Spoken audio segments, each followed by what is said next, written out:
Welcome everyone and Yalimdid. Welcome to our next session in our Sisterhood series, which is part 2 of building better bonds in lockdown. I'm joined today again by Tasneem Virani and a team of WAP facilitators to help us with our session today.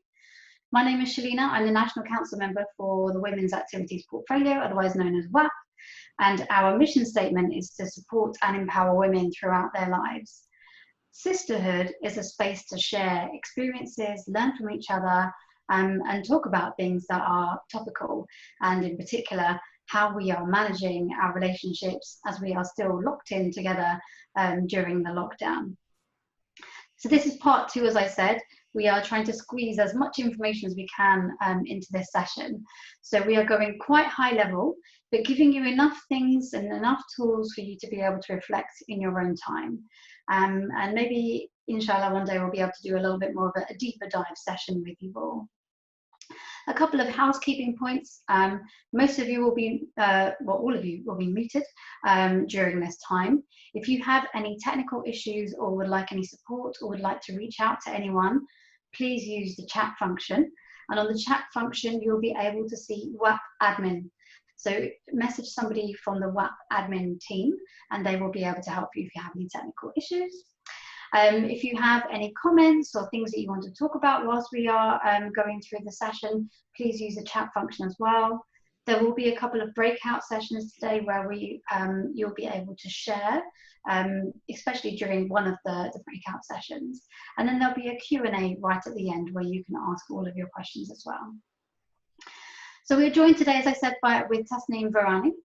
She's the founder of Claris Coaching. She has a great background in understanding emotional intelligence, human behaviours, and you can see here she's an organisational and executive coach, facilitator and mediator. So she will be leading our session today, and we have our WAP facilitators who will be supporting the breakout sessions. So I think I've done my housekeeping. Just another point to note that we are recording this session today as well. So if you don't want your video to be shown, then just take the video function off. We will start with our poll before we go to Menti, I believe. So there'll be a poll that will pop up just now, and it's just to give us a bit of an understanding of where, what situation you're dealing with right now. So if you wouldn't mind completing that poll, it should be coming up on your screen. So the questions are you currently working? To find out who you are living with, and the number in your household.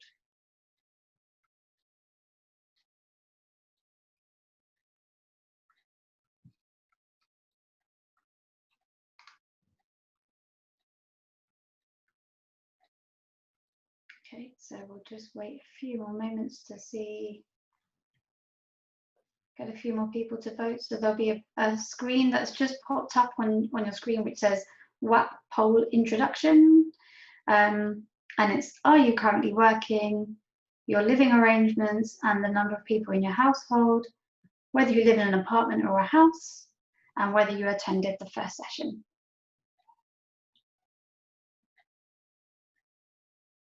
A few more responses coming through there.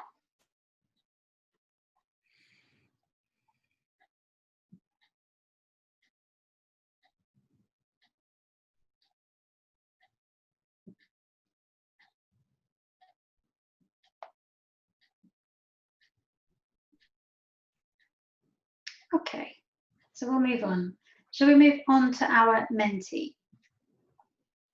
So the Menti instructions are on the slide right now. So using your phone or your laptop, you can open up another screen if you only have one laptop or phone. And if you go to www.menti.com and enter the number 118534, click submit, and you'll be able to see our first question. Great, some of you have already started doing that, thank you. And this set of questions just helps us to get an understanding of where you're at right now and to understand how much you have gained from the session by the end. So I'm going to wait for a few more people to complete the Menti. We've had 7 people do that so far. Oops.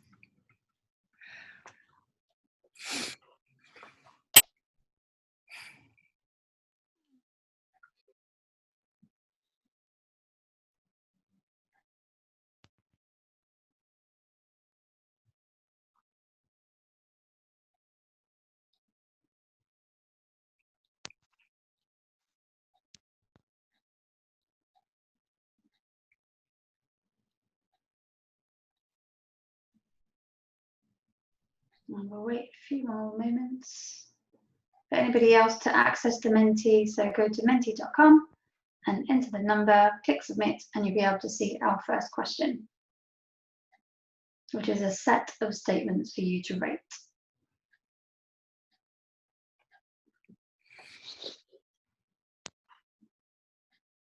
Okay. That's me. Okay. Well, I'm pleased to hear and see that a lot of you have attended the last session, which is great because that's exactly where we need to be.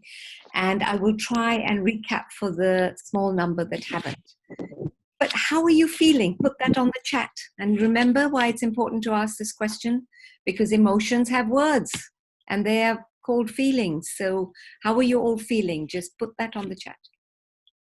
How are you feeling right now?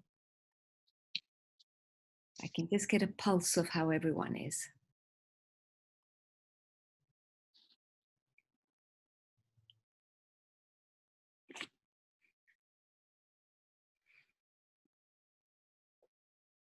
And to help you, there's some words here. Emotional literacy is very important. So Tasneem, I'll start sharing some of the comments that are coming in. That's great. So we've got someone saying they're feeling good, positive, stressed, better to be with everyone, exhausted, subtly positive, sleepy, tired, stressed, positive. So a mix at the moment. Mix. So some people are doing too much thinking. If you're doing too much thinking, and if you're doing too much thinking of worry thinking, you're going to get tired because your body needs to protect itself. So all of you feeling stressed and tired, could that be because you've got too much going on in your head? Anyone just, if you respond.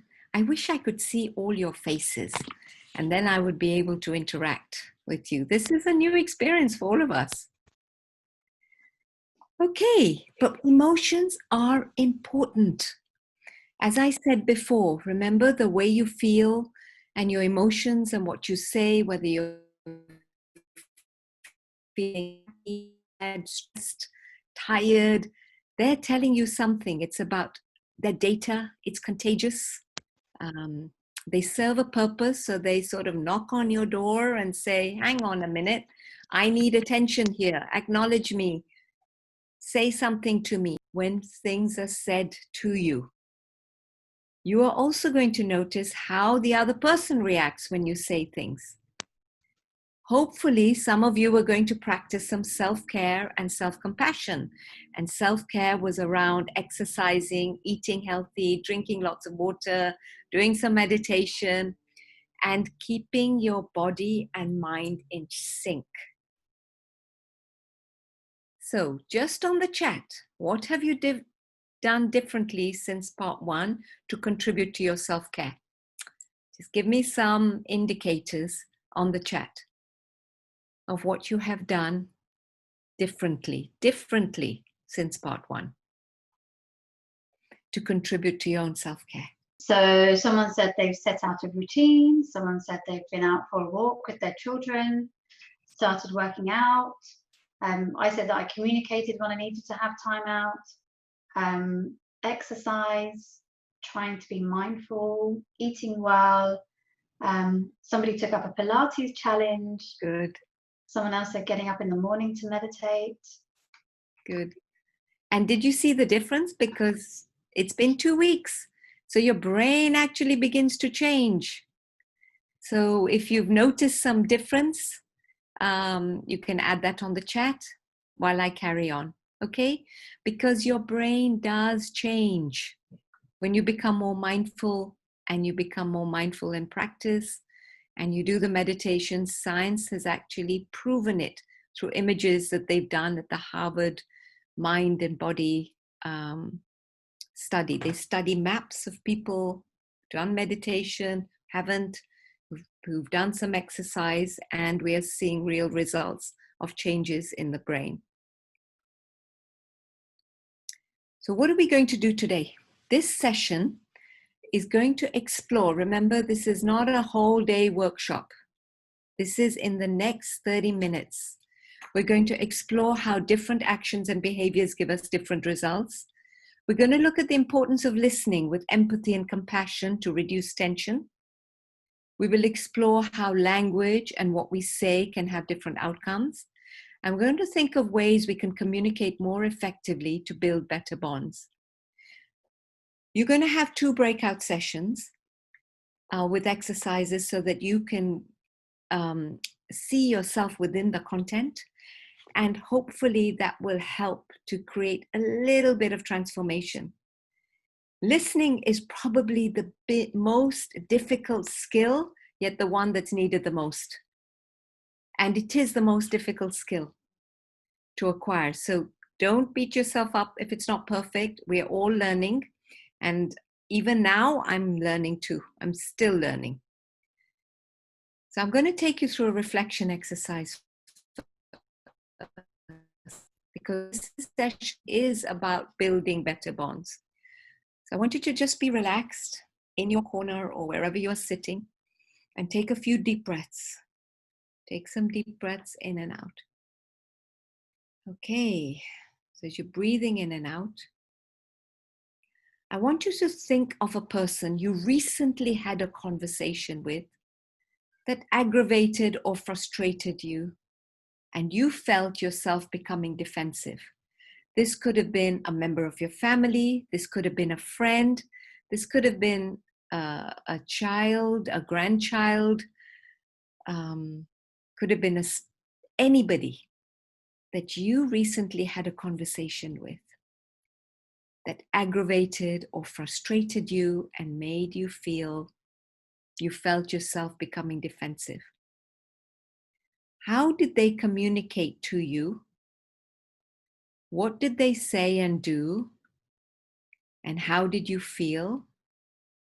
And where is that feeling in your body?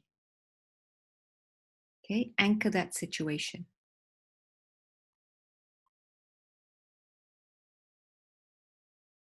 Could be any situation.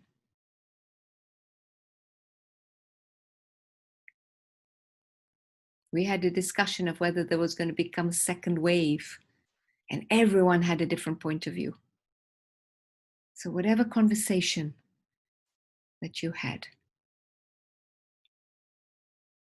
Now think of another situation where your conversation was flowing and everybody was in sync. It's like you were all flowing together in the stream. What did you do and say? And what did they do and say? And how did that make you feel? And what was the difference? So were you all just like-minded? Or were you all just listening to each other and encouraging everyone's point of view? What was happening? And what was the difference?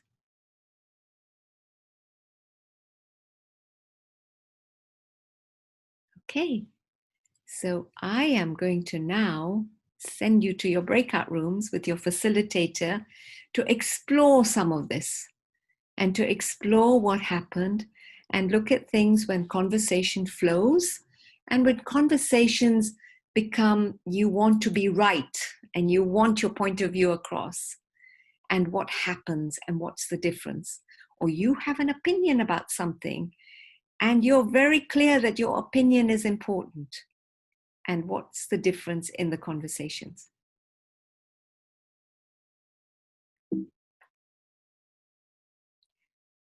Okay, so off to your breakout rooms and I will see you. So what do people say and do that draws you towards them? And what do people say and do that draws you away from them? As you start coming back, if the facilitators could just put a summary on the chat of the common themes and the discussions that went on in the chat, that would be really helpful. Just some common themes.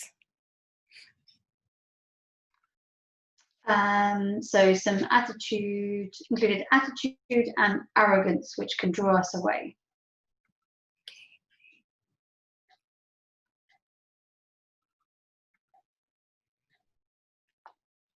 Anything else? Just waiting a few more comments. Draw towards is good listeners, no judgment, empathetic, truthful, and supportive. Defensiveness, needing to be right, backing people into a corner because they want their own way, or draw us away. So those sorts of things draw us away from people. Okay. And things that draw us closer is being flexible about boundaries, and people who find points of common ground. Another draw away, not being considered, confrontation, discomfort.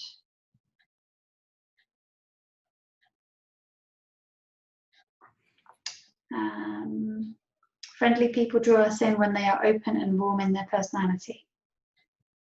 Okay, so there's all about this openness, this flexibility, this being able to listen to a person without getting defensive. It's almost like what I'm hearing is the coming together is more open and flexible, and the drawing away is the defensiveness, the arrogance, and the protective mode. Yeah, would that be a good, is that what they summarize?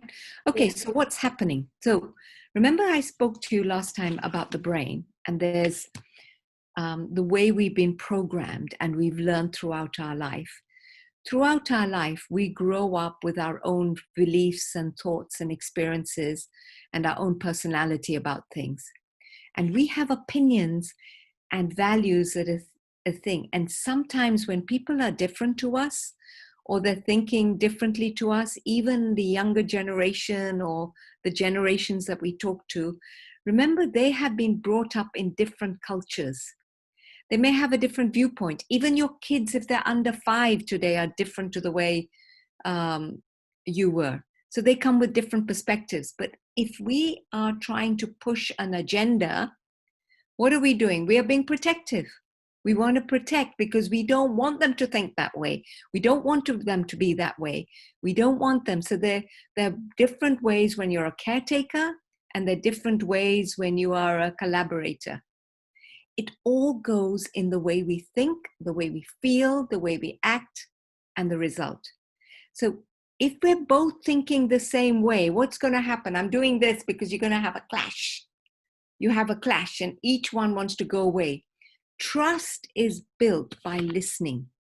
We've seen the neuroscience now that trust comes when you're actually listening with empathy and building the neurotransmitters. So a lot of it is about how do we really listen to another person's perspective and really accept their difference.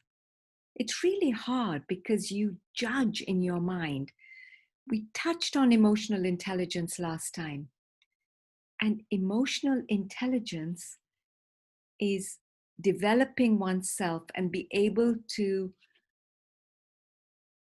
carry on even when you don't like that person.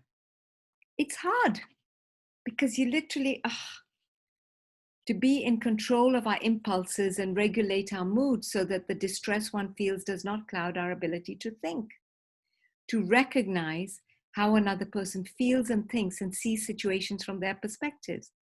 But emotional intelligence is very much around, okay, I don't like what they're saying, but if I react backward the same way, they're going to react the same way. You're each going to protect each other, right? So when you are emotionally intelligent, you stop to take that pause. Like sometimes I don't like something that my husband may say. I probably will be much more sensitive in the home than I am with other people, because with other people, I'm consciously a better listener. But sometimes unconsciously, you let your guard down with the people closest to you. And especially if you have a different opinion, because you want to protect your view, you want to be right, and it's important to be right. So when that thing happens and they say something, you've almost got to work on, okay, you take that deep breath, and I'm going to give you some tips of it at the end. But I want you to really recognize you need to stop your brain from becoming on autopilot. And what do I mean by that? So let's see some of these behaviors first. When people are open, bouncing back, flexible, listening, empathizing, taking a risk, flexing, like some of the ways that you said draw you towards them, and including, those are emotional intelligence behaviors. Those are people who are much more open, have developed more self-awareness, are looking at the bigger picture of things, and looking at the other person with love and kindness. But when our minds are becoming more protective, we want to blame them, or we become resenting, or we're attacking in our own mind, even if we don't do it in behavior. The fact that your thought is there, or criticizing, how can they say that? They don't even get it. Or judging. It's very difficult to do it that way. What is she talking about? Even the thought of it, you're creating a barrier in their mind through cortisol. Cortisol, that chemical that shuts the brain from thinking straight, and the neurotransmitters sort of work in flux. And when you're excluding, when you work with developing the skills of emotional intelligence by doing more of the listening, which is the only one we're going to talk about today, and a little bit about empathizing, you're creating a bonding chemical, which is called oxytocin, which is that bonding that opens the brain so that the human brain can become more active.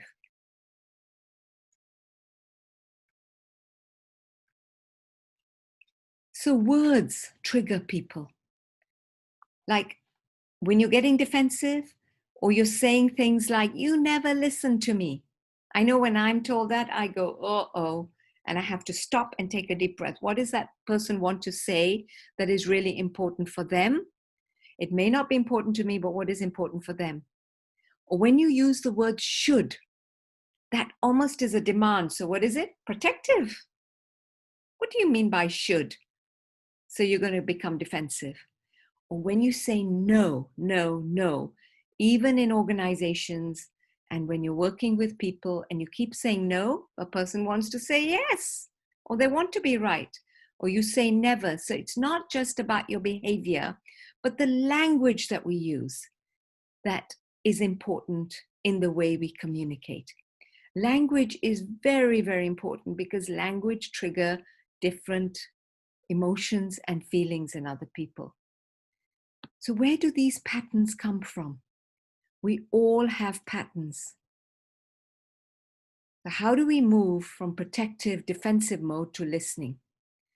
We have patterns that we have developed over years of habits, of patterns in the way we talk. Our brain goes on autopilot. I still get into the pattern of criticizing. Criticizing maybe my husband, not so much my children. I've really worked on that one. But when he's eating the wrong stuff, or he's not doing enough exercise, I get into that protective, and I say, you haven't drunk enough water, you haven't done this, you haven't done that, and he gets really defensive.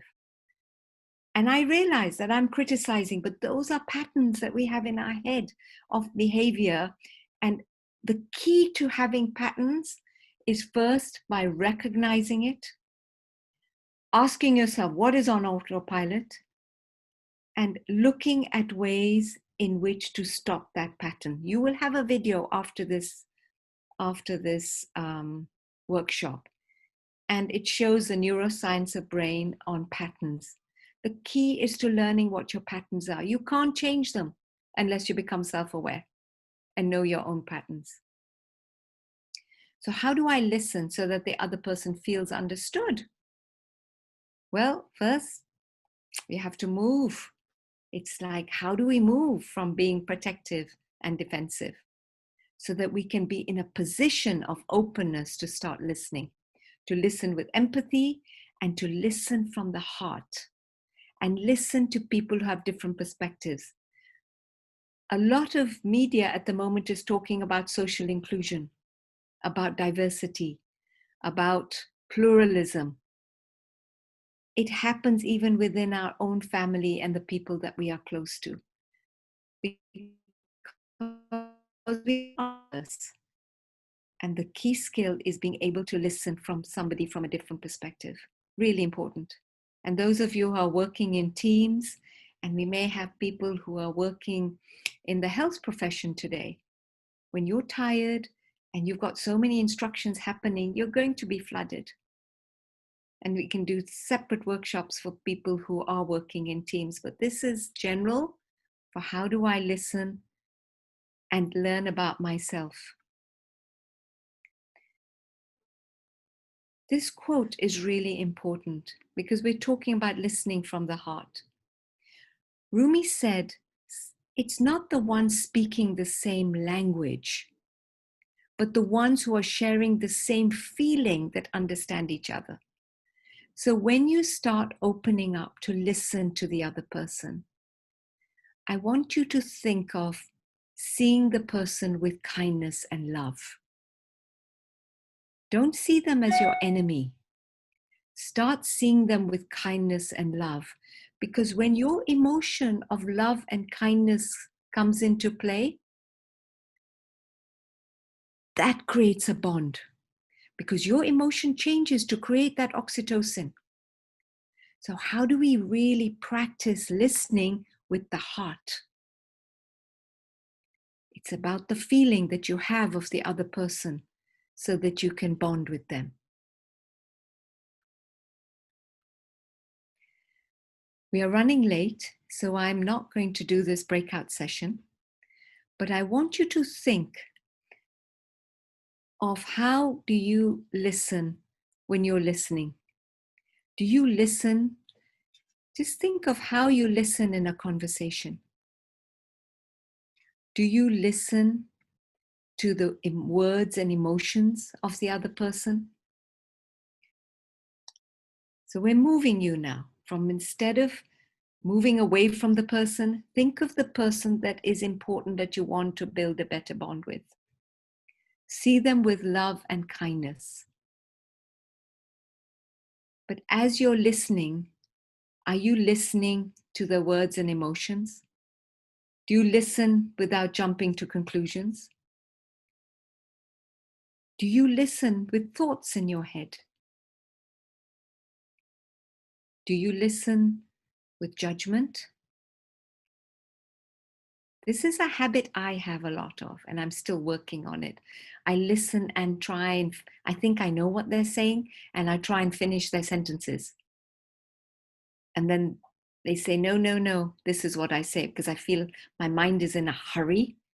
But once you get to know, and take a picture of this slide, you're going to fill out a poll on this, but take a picture of a slide, because this is really important on seeing the way that you listen.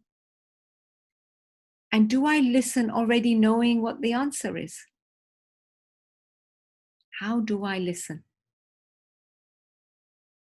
I'm sure you've all got thoughts in your minds about this.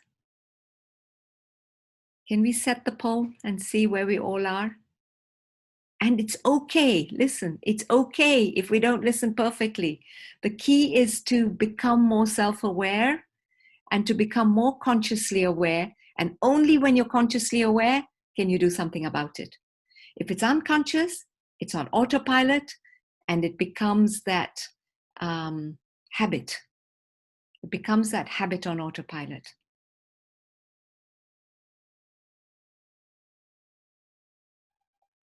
If you could just fill out the poll as you're reflecting on your own listening habits. Just on your own listening habits.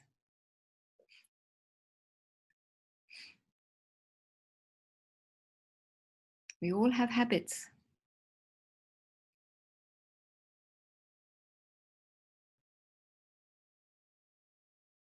And the good news is we can change our habits.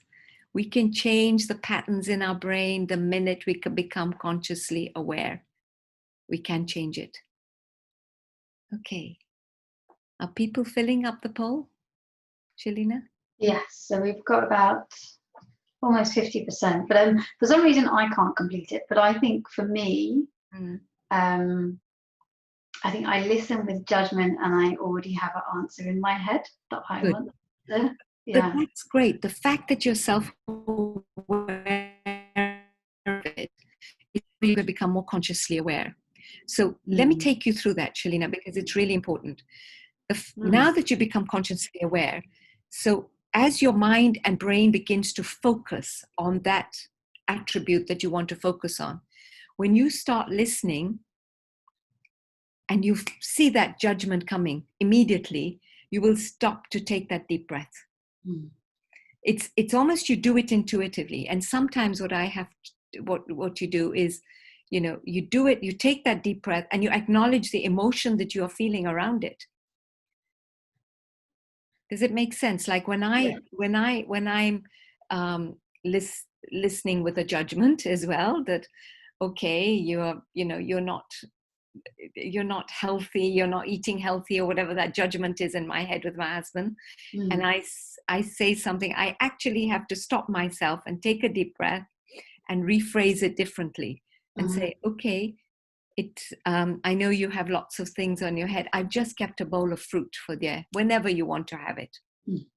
But I have to, it's almost like I not only change my thought, but I also touch my feeling on my emotion, which is scared that you're going to have a heart attack and die.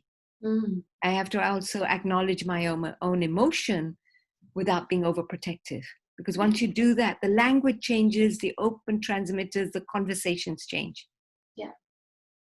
Okay, so yes, we all are self-aware. Oh, but good.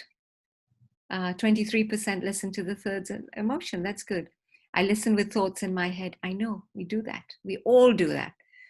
But the key is it's being mindful. That word mindful is very, very important. I have some tips for you. Okay, so let's look through the tips. Okay. When listening, breathe and empty your mind. Have that mindfulness practice immediately. Breathe and keep your mind blank, especially when something has hit you or said something. You don't want to become a victim of it, but no, you're not a victim. Just have that sense of calmness. Breathe, acknowledge your feelings that you're feeling, and find words to speak to your emotion. This whole practice of building emotional literacy is a language, and it's an important language. And today the school systems are putting it in as part of early childhood development. It's very important to build on emotional literacy. See the other person with love and kindness. Acknowledge that they have a different way of looking at things. You may not agree with them, you may not believe them, but you give them the respect that they have a different way of looking at things. Yesterday, my grandson said to me, Maji, I don't have to share with anybody. Why do I need to share? I'm saving this money for my own house. Okay, we have a strategist there.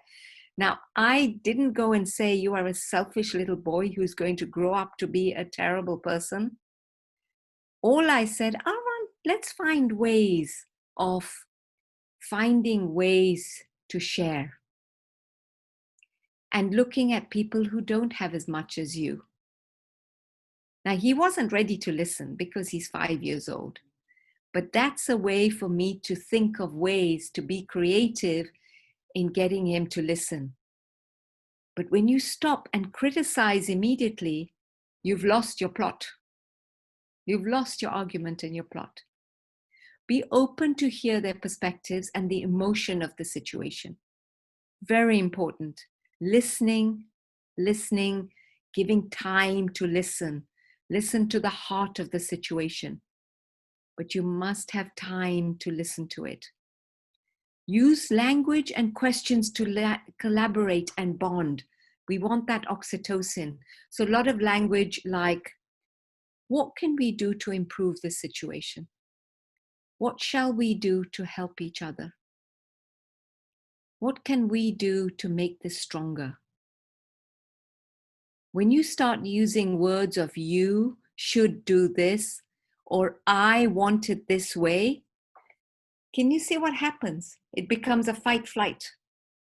It almost becomes a fight. Use language of collaboration of we. Understand the perception, beliefs, and personality from their perspective. It's not about being right. It's about growing together and believing that in the end, we can see this positively. See hope of a situation, and the end will result positively. Because we try and shift our brain to use more the human side of the brain rather than the animal that is protective and defensive. I know it's only an hour session and it's difficult to cover everything, but I want to give time to you just to reflect. What action will you take to improve the way you communicate? And what action will you take in navigating through your emotions? Now, there are people who have said they want to stay and have a longer session. And it's up to Shalina whether we can have the other breakout of people who want to stay and go into that breakout. I'm happy to stay on for another 30 minutes. I think I'm going to leave the option here. But if those of you are, if you have any questions, I just want us for now, just write down what action you will take to improve in the way you communicate and what action will you take in navigating through your emotion. If you have a pattern of behavior or you want to work on changing your vocabulary in the way you do things, when you become more self-aware and you practice, it's practice that's going to make perfect. It takes 21 to 30 days to build a habit. And it takes practice. We are unlearning and relearning and unlearning and relearning as we grow in this whole field of human dynamics and the way we are. We develop patterns in the first 5 years of our life. We develop patterns later on in our life. Some of them have been very good for us. Some of them just we begin to notice don't work for us anymore. So how do we reprogram? And with reprogramming, like anything, it's like riding a bike. You have practice until it becomes automatic. Once you reprogram some of your habits in communication, in the way you acknowledge yourself, in the way you develop your own self-care, and it becomes a habit, it becomes autopilot and it's in your unconscious. And that's the key. It's to recognize yourself more and then to build the habit. Shalina, are there any questions or?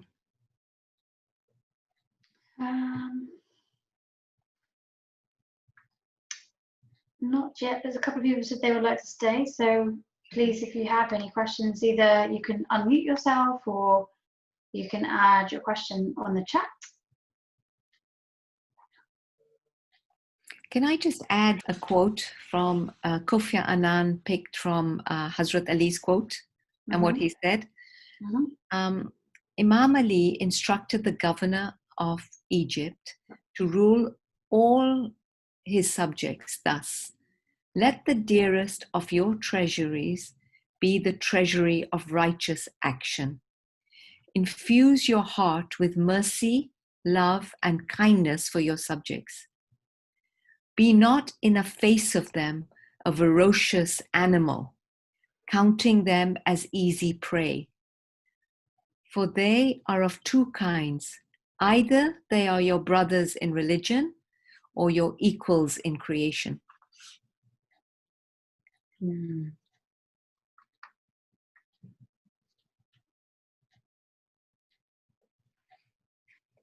And I wonder how often we might apply that to people in our household, right? Or people in our family. So and I think I can quite easily do that maybe when I think on outside my family unit interactions, or if I'm at work, or from Jamaat Canal or wherever that might be. But then having that same compassion and that same ethos that Hazrat Ali was talking about there for everybody in my family, that can be quite tricky. Yeah, I think, but the thing is, again, about becoming self-aware. It's about, we have friends and we have friends, and some of your friends you're going to be much more critical of, and some of your friends you're going to feel you gravitate more to. But if those friends who you're overcritical about are going to be important in the long term for you, that's the way. Look at the bigger picture. Yeah. We all have choices. Tasneem, I agree with, sorry. Yes. Can you hear me? Yes, yes. I agree. I think that was Shalina who said that. And I completely agree with the quote you said. It's very true. I think the only difficulty I have is along the lines of what Shalina just said, that if it's your family or your close ones, yes, it's having that quote in mind, but I've got it in mind now. It really, really, I value that quote as you say it.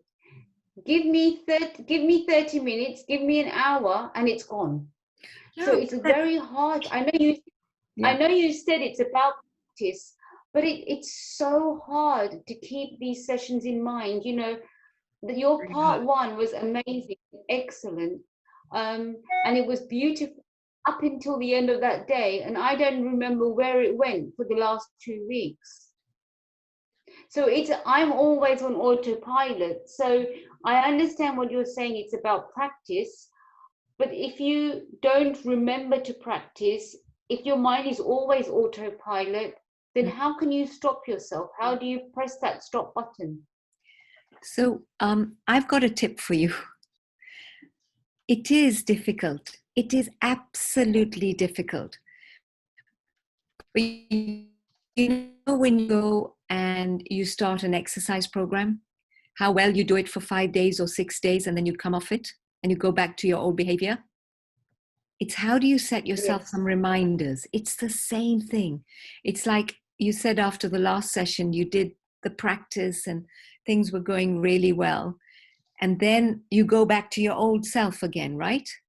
So it's almost like you've got to create reminders for yourself. A reminder. Put a sticky note. The tips page here that we have on here. If they send you the tips page, if you all get the tips page, put it on a fridge somewhere. Put it somewhere that every time you go back into that, look at it as a reminder to get back on course. When you've had like 30 days of it, it becomes a reminder. Look at our habits now. Many of us had the habit of going to Jamaat Khana or going somewhere regularly. In our lockdown of 14 weeks, things have changed. Now we got to build the habits of going back into things. It's the same with communication. It's going to take time, it's going to take practice, and it's going to take perseverance. It's going to take perseverance. I think for those of you who stay on after this, I may take you through another meditation exercise like I did with you in the first session, because I think that meditation also takes you a little bit into your unconscious behavior.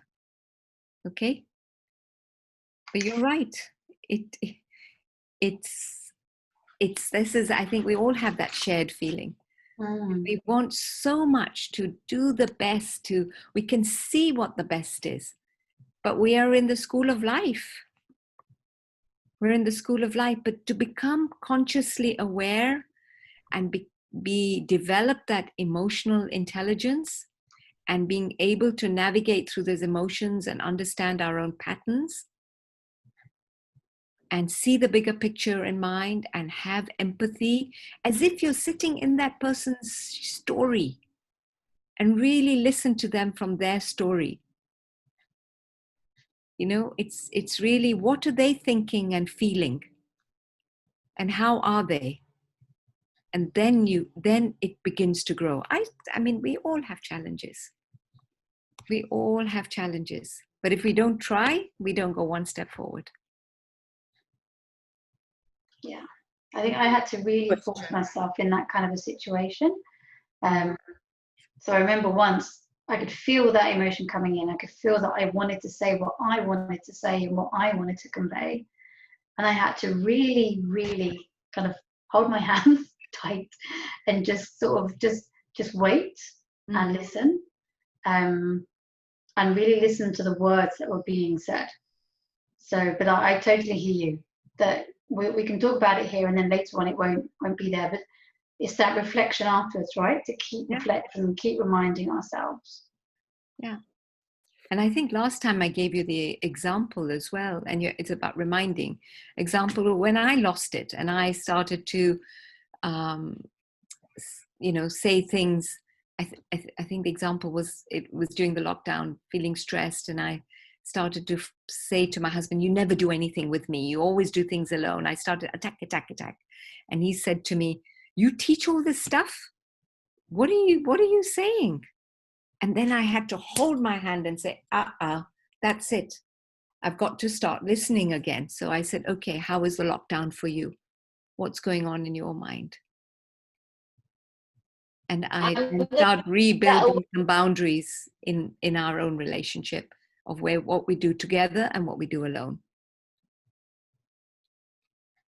I have a question. Yes. Is it possible you could elaborate on what action will you take in navigating through emotions? Is it possible you could give examples of how? Well, I don't fully understand the question. Okay. Sorry. Okay. No, good point. Okay, so we all have emotions, and emotions are like a pressure cooker, right? Whether they're positive or negative, we feel them, right, in our body. So let's look at a negative emotion of anger. When we feel angry or frustrated, it builds up in our body. Now, anger, it's not about not having those. We need those emotions. They're real. They're part of us. You don't suppress them. But it's the way we manage those emotions is important. And that's the word navigate. So when I'm angry, I can say, it's how I say it. If I start using attacking words because I'm angry, I haven't really navigated through my emotions. So if I'm feeling angry, I normally, when I become aware that this is anger, it's building up, before it escalates, I take a few deep breaths and acknowledge my anger by holding wherever I'm feeling it into your body and say, "I know I'm angry because I'm having to do a lot on my own." Mm-hmm. Just saying that to myself, I've navigated through my emotion. And then the intensity of the emotion gets less. Mm-hmm. And then I can gain perspective, because when the anger builds up in frustration and protection, you're releasing that cortisol, which is not going to allow you to think straight. Mm-hmm. You almost want to be in that attack mode straight away, right? Yes. Yes. I mean, how easy it is to just because we become, the animal side of our brain comes up. You know, we talk about the human animal. I think I shared that quote last time, the divine intellect. Did I share it here? The divine intellect it's Maulana Hazrat Imam said, the divine intellect transcends and informs the human intellect. Mm-hmm. It is that intellect which distinguishes the human animal from the human being. Mm-hmm. is a very powerful quote. And that's it. We can be animal and we can be human. Both. Thank you. And emotional intelligence is that bridge. So it's about navigating that emotion. I'm having that emotion. I'm having that uncomfortable feeling. And it is, we are living in even when we're living within a family, if you have children, they're growing up differently to what you expected them to be. They grow up differently, they have different experiences, and the way to respect them and not expect them to be completely like you, but begin to value their differences and the contributions and the beauty that they have inside them, which is very different to what you have, you begin to see a new perspective. Thank you. I hope that helps. Yeah. Okay. The idea of holding on to where the feeling is. Yes. That really made a difference. Yes. I have a blog, actually. If you go to my website, and it's a blog on emotions and the emotions of intensity. Mm-hmm. And it'll show you how the emotions get intense. If you just go to my website, Clarice Coaching, you'll see quite a lot of newsletters there, blog. You can subscribe to the newsletters. Okay, thank you. Right. Anyone else have a question? Yes. Khalil Gibran, Yeah. he wrote that children are arrows from you into the future. Beautiful. Yeah. Thank you. Yeah, absolutely. And it's hard because you have them, but they end up not being like you, and you end up learning from them.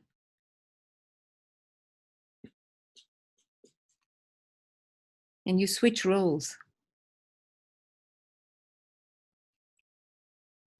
You know what's beautiful, I think, is that our children also say things to us that can be sometimes so hurtful.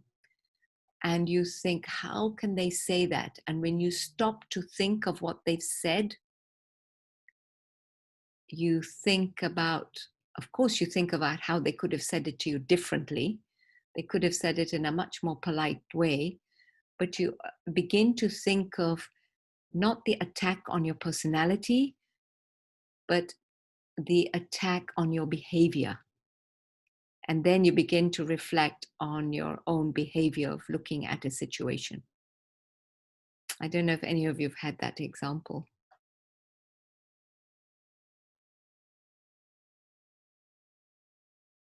Had that experience.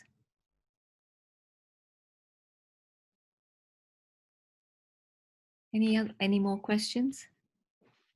Someone sent a question on the chat. How should you respond to other people's judgments of your children? That's a good one. It's a good one. Because you want to go into protective mode straight away, right? You want to go, because how dare they say that about your children? They don't even know your children. And they're having those comments about your children.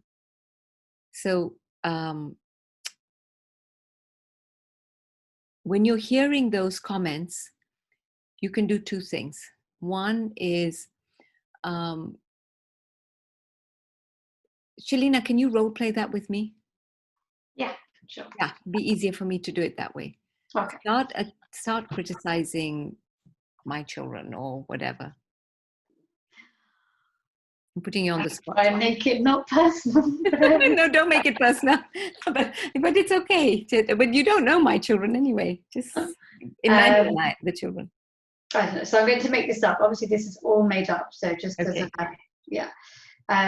Your children, I never see them around. They don't seem to come and help, and I don't see them supporting you. You're doing a lot by yourself.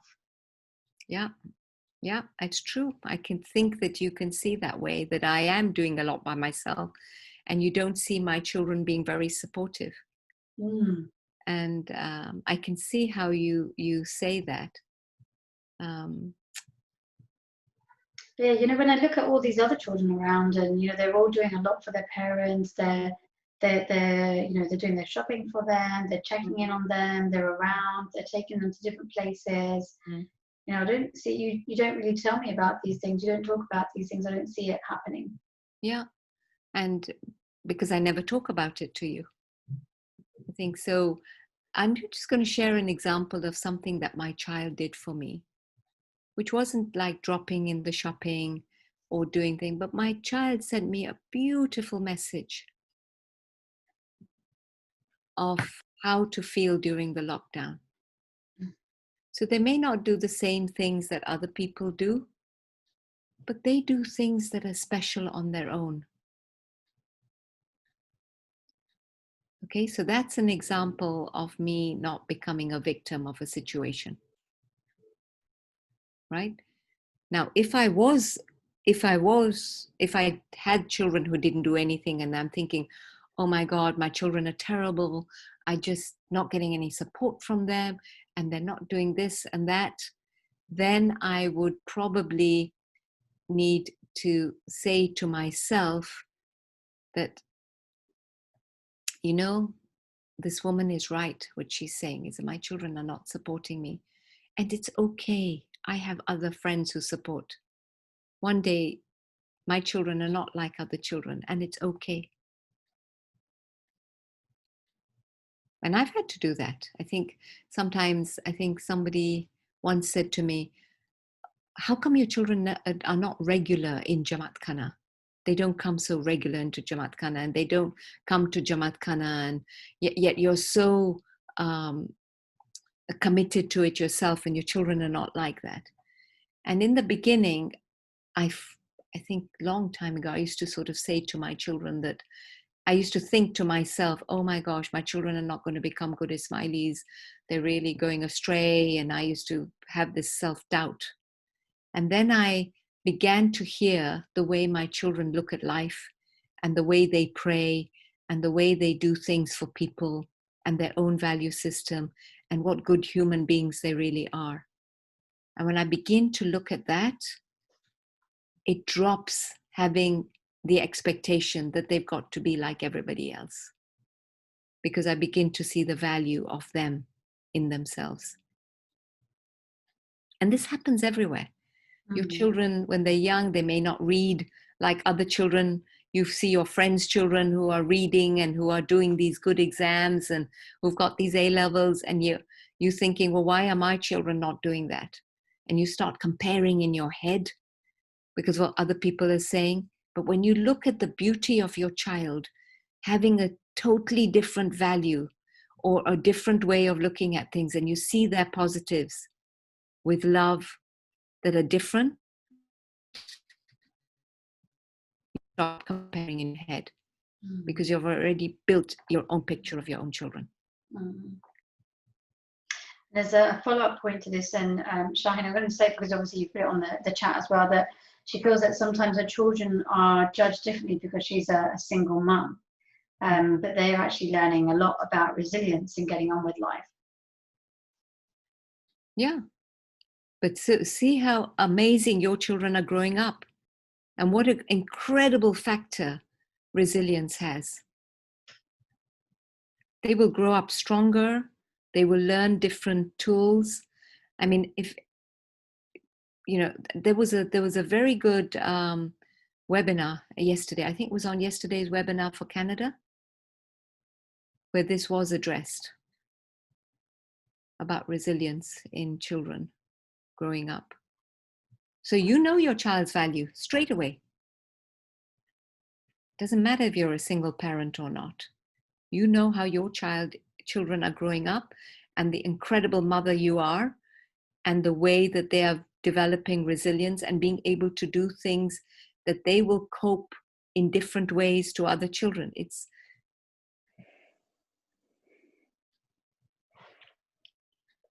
Can I say something? Yes, please. How can you explain something more about resilience? Okay. We didn't understand so much. All right. No, it's good. Okay. So let me ask you a question. When did you come to live in in which country did you live? When did you move to UK? In 1975. Okay. So when you moved to the UK, you had to develop a whole new culture, yes? A new way of looking at things, a way of living, which was very different to your life before No, 75. not really, because I was brought up in a convent, Okay. and I stayed with, I worked also with the priests and nuns who Okay. were foreigners, Okay. Okay. and I So, had Oxford University teachers. okay. So I didn't have difficulty with language, neither I had difficulty with the integration. Okay, so I'm going to take you back then. So that wasn't a difficult time. When was a difficult time of adjustment for you in your life?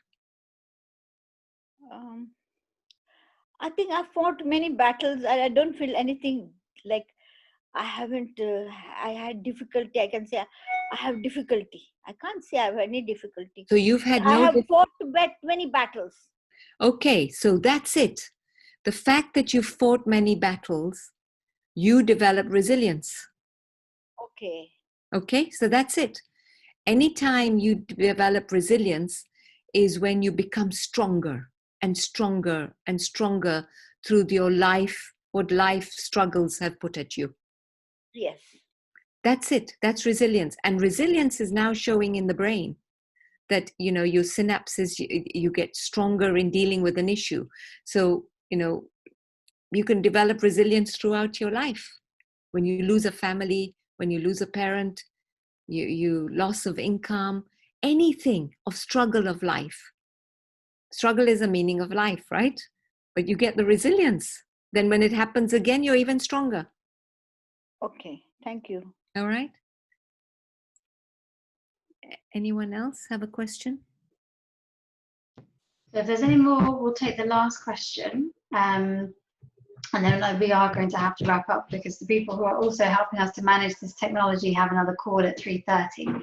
Okay. So unfortunately, we will have to. So if there's any more questions, we're going to take one last one. Shall I take them through a 3-minute meditation? Yeah, perhaps let's do the meditation.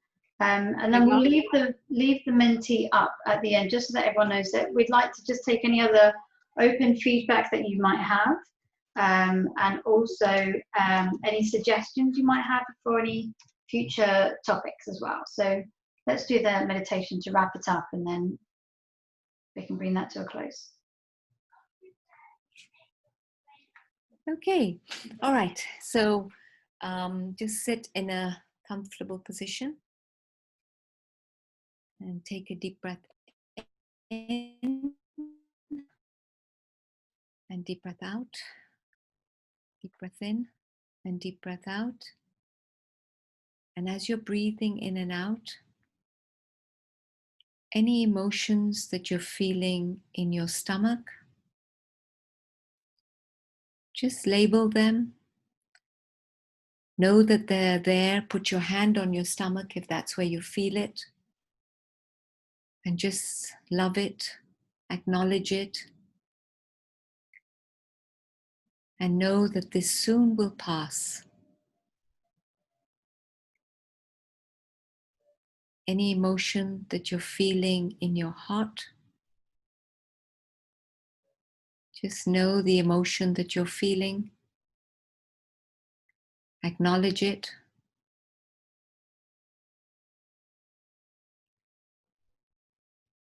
And breathe in and out. Any tension you could be feeling on your hands, in your legs, in your neck, just put your hand on it and acknowledge it. And breathe out. And keep breathing in and out. And as you're breathing in and out,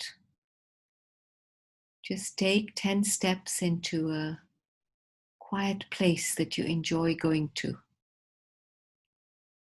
Garden or somewhere outdoors. And go and sit there. And as you're sitting on the bench, just smell the fragrance Use your senses to smell the fragrance. Feel the air or the sun. Just feel it. And focus your eyes on all the beauty around you. Just focus your eyes on the beauty. And just feel yourself being really relaxed. And as you're feeling relaxed, I want you to think of a really important relationship that you have. And think of that person with love and kindness. Just pick one relationship and see all the amazing qualities that this person has that is in your life, that you want to strengthen. And see them with love and kindness.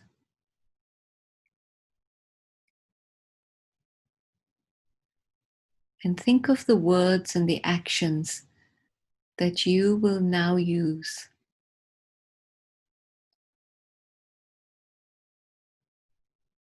to bond with them, to empathize, to listen,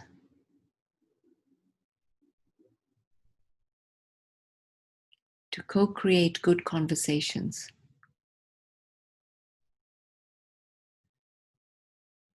And see yourself in total harmony in movement with that person.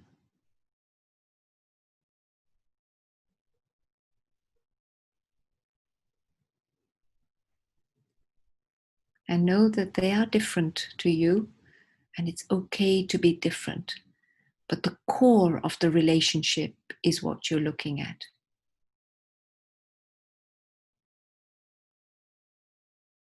And as you take a deep breath in and deep breath out, anchor all those positive feelings in your heart. Feel those positive emotions and the feelings. And know that you are now consciously aware and can build habits to improve your patterns in your communication. And as you take a deep breath in and out, anchor that emotion and feel that peace and calmness, and slowly come back to the room. 10, 9, 8, 7, 6, 5, 4, 3, 2, 1.